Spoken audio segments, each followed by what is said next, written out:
Ifrah Mohammed. I'm a youth advocate for Richard, and we mostly mentor young girls, giving them the right information on sexual reproductive health, and so that they can make informed decision. On the other hand, I have a salon. I'm a beautician and a salonist. So I interact more with women most of the time, and in my salon we create a safe space for them so that we can talk one-on-one.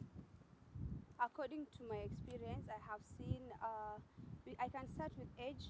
Age-wise, we find that women who have from 34 to and above, most of the time use family planning in my community, rather for, unlike other women who are 20 years and below, because most of the time you are told that you can't use family planning.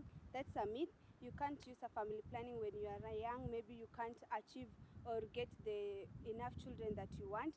So unapata most of the time the other one who are older use more than the other ones. And in part of I can say also in religious aspect, there are different types of people in the Somali community. There are some who are more religious and others are not. They are religious but not that religious. So in that aspect, wale wenye wako more religious, you tend finding them that they are not using family planning, and they are saying that maybe the religion doesn't allow. And in real sense, if you go to a dialogue with the stakeholders or the religious head, they are told that even in Quran it has been stated that you have to space the children for at least 2 years. And you find other women on a, yani they get pregnant even before that 2 years, and the other one is still young. And I can say also knowledge on family planning.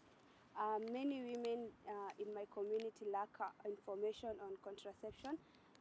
As we have heard other people saying, the knowledge they have mostly is on the bad side, the myths and misconception on family planning, that if you do this you will get fat, or some get skinny, or some won't even get babies in future.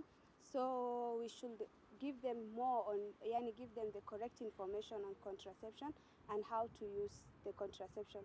And also I can add on the partner agreement, like if the husband agree.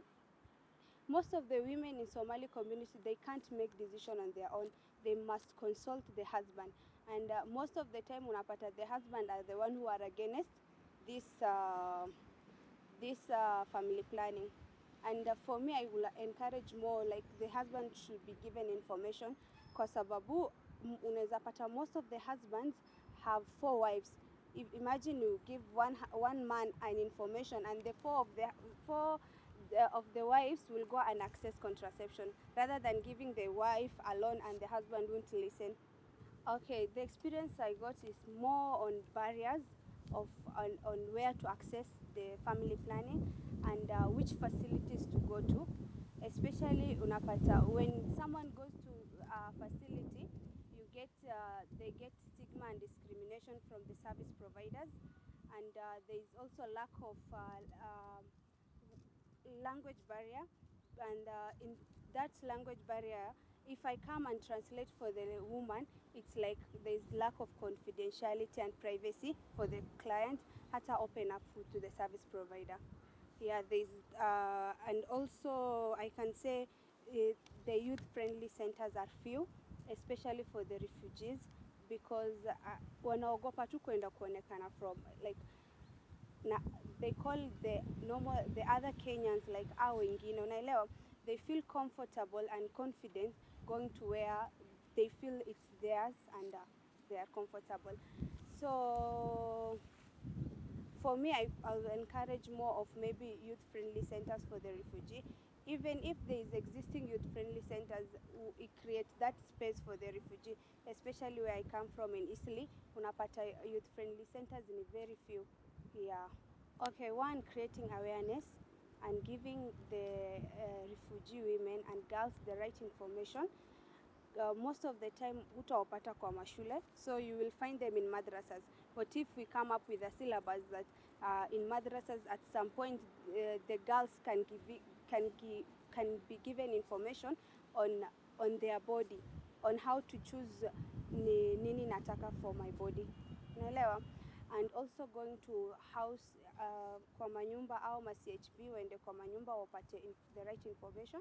Another thing, we can do outreaches and inreaches, in terms of tuwaambie kuna facilities zenye zina offer family planning na ni non-discrimination. Yeah. Okay.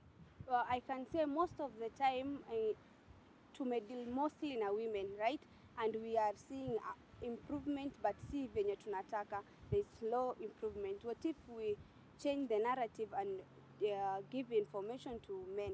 As I was saying, the men, most of the time in Somali community, you will find one man has married 4 women.